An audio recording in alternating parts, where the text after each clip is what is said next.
Welcome back to the Hero Whispers, all of my fellow Supergirls out there. Thank you for joining us on the podcast.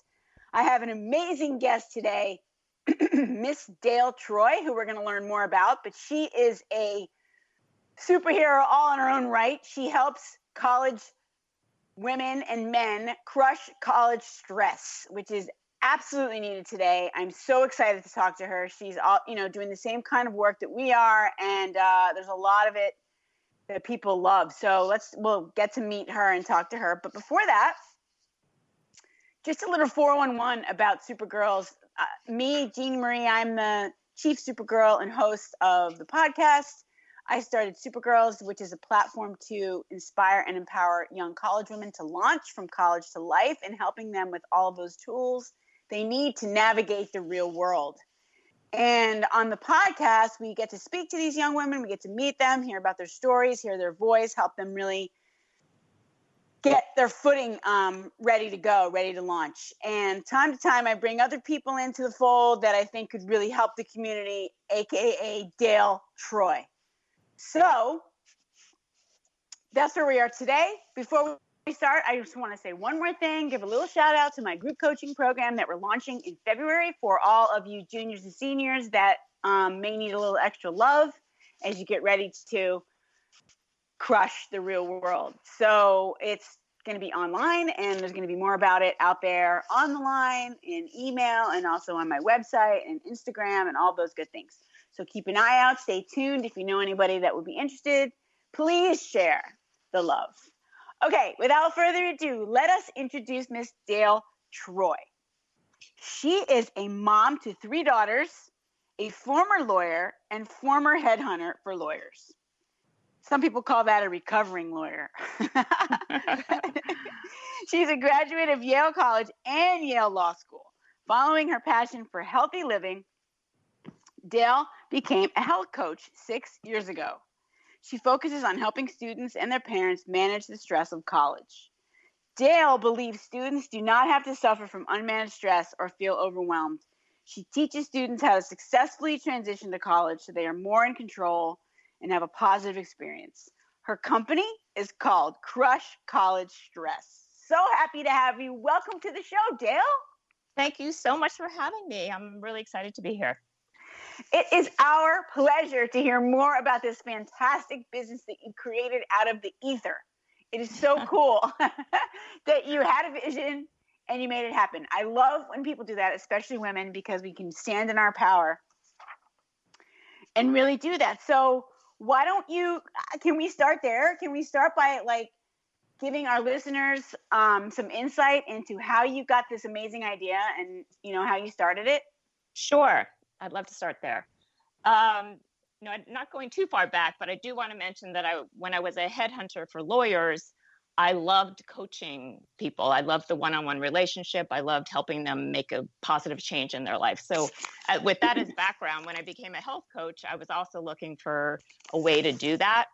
And as it happened, a friend of mine asked me to work with her senior in college who was having some nutrition issues. And I really loved working with her because she was got so much positive feedback from her, and she was having all these, great aha moments about how she should be eating and drinking more water and all those kinds of things. So I enjoyed working with her. It was great.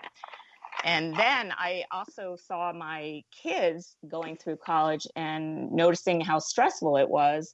And as I read more about it, it became obvious that there's a real problem on college campuses with the increasing stress and anxiety and depression and so forth. And I felt that if kids could have the tools that I know about through my health coaching background, it would be just great. And it seemed like it's such a great fit for me to be able to work with students in that coaching relationship and help them improve their functioning in college and just have a much better experience.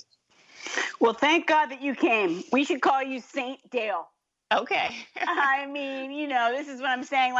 And the truth is, there is so much more than when you and I went to college. There's so much more, for whatever reason, anxiety and stress out there for these kids today. There's more competition, social media, blah, blah, blah.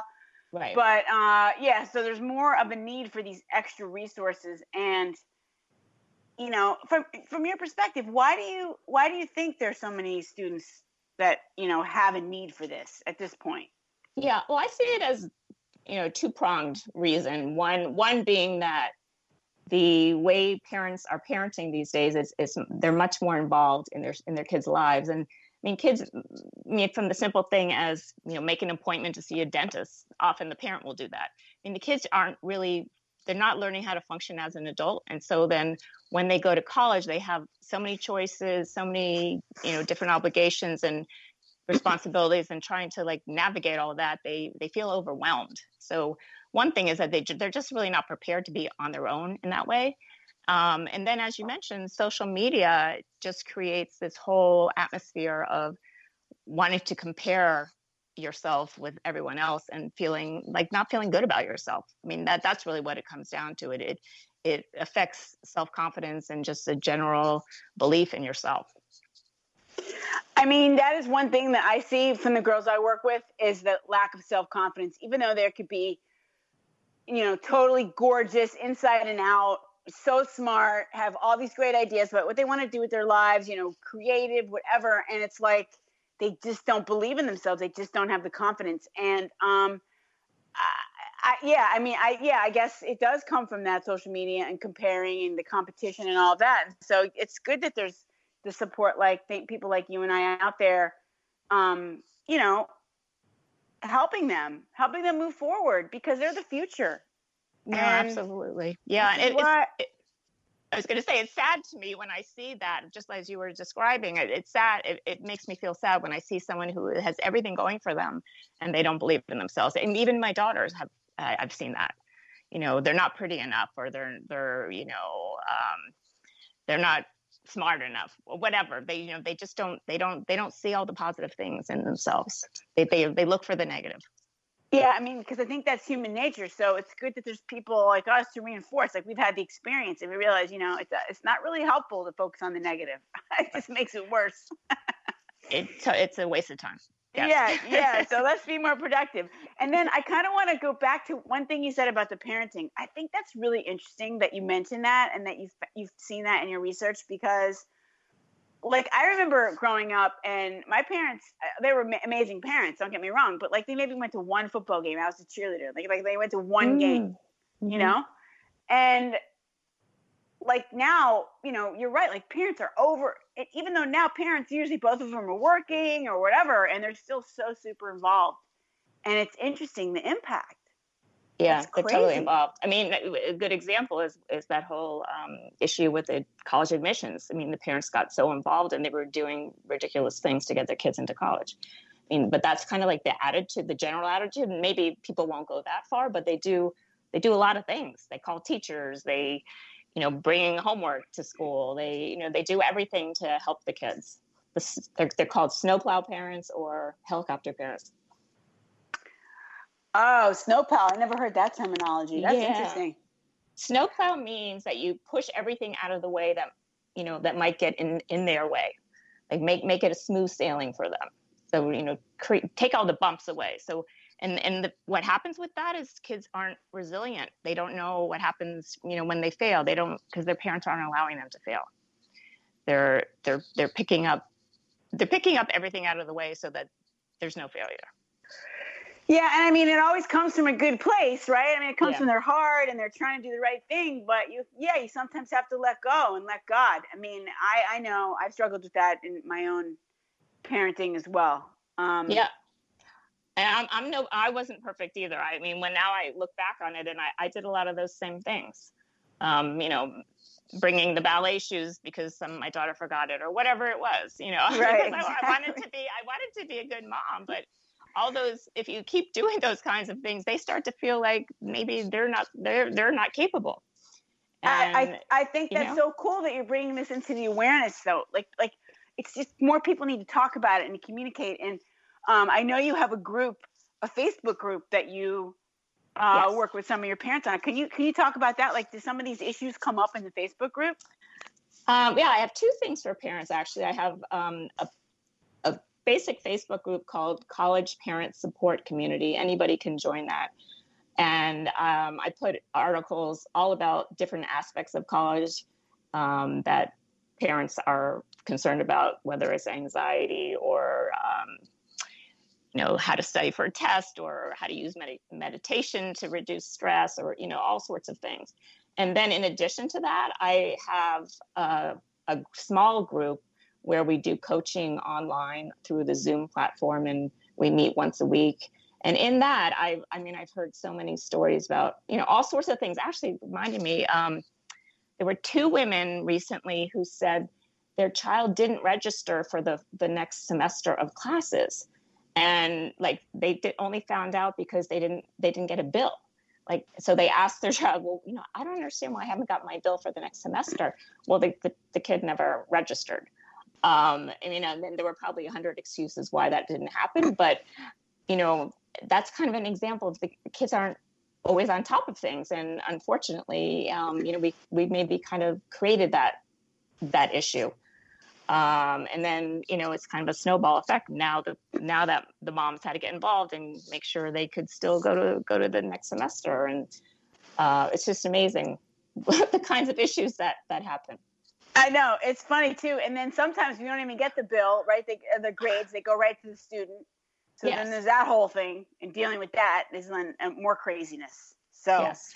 They don't want to tell you what the grades are or whatever. Okay. Right. So, okay, well, I'm glad, I'm hoping that people can hear and, reach out to you and connect with you on Facebook. That would be amazing. But one thing I want to talk about is the fact that you made a big kind of career pivot, because a lot of the girls that I work with, they don't know what they want to do.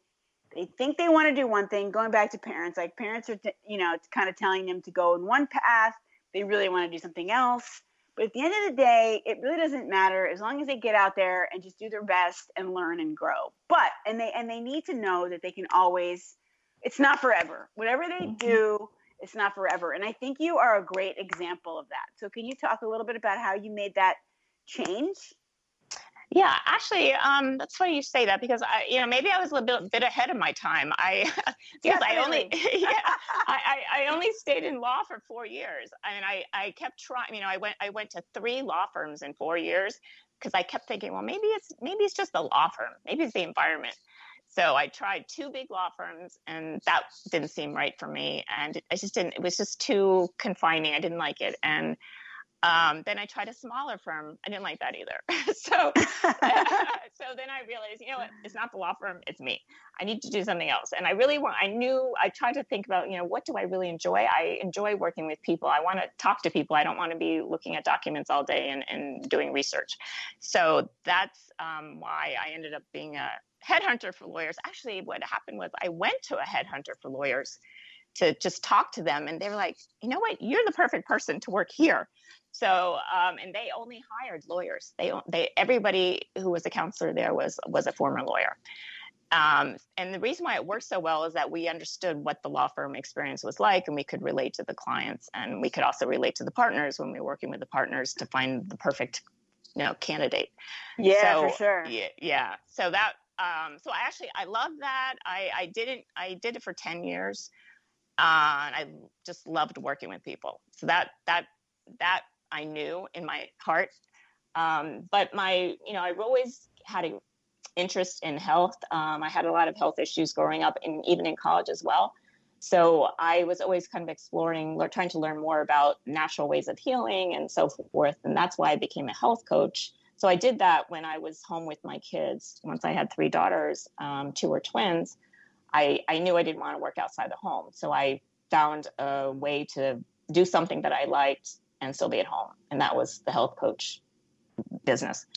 But, general health coaching didn't spark my passion at all. And it wasn't until I had this experience with the one college student who was